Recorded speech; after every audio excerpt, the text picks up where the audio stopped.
নিজের সবটুকু যার জন্য ত্যাগ করেছেন, সেও কিন্তু একদিন বলবেই, কেন করেছিলে? আমি কি করতে বলেছিলাম?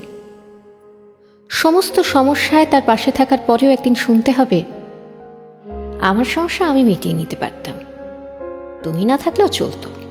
তার সমস্ত হারিয়ে যাওয়া সম্পর্ককে চেষ্টা করে তার কাছে ফিরিয়ে দেওয়ার পরেও আচমকা সে বলবে, আপনিই নাকি তাকে একা করে দিতে চান।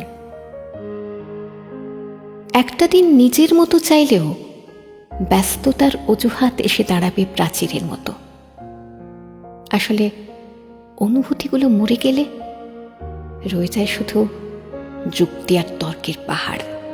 তখন কথার পিঠে কথা বসে, কে ভুল কে ঠিক তার লড়াই চলে। কারণ সে বিশেষ অনুভূতিগুলো তখন মৃত। তাই যার জন্য সব ছাড়ছেন, সেও একদিন বলবে স্বার্থপর। সেটা বুঝে নিয়েই ত্যাগ করুন, কষ্ট কম পাবেন। কারণ আমরা মুখে যতই বলি এক্সপেকটেশন রাখি না, আসলে ভেতরে ভেতরে কিছু চাওয়া তো রয়ে যায়।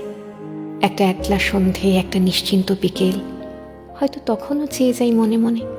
তাই তো আঘাতগুলো আঘাত হয়ে আসে আর আমরা আবার নতুন করে ভেঙে পড়ি। তাই তো মনকে বারংবার বলি, চল জটিল হয়ে যায়।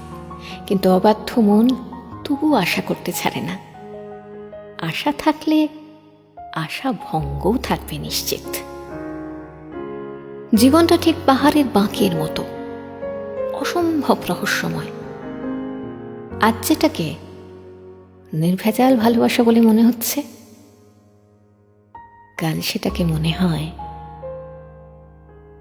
শুধুই বোঝাপড়া।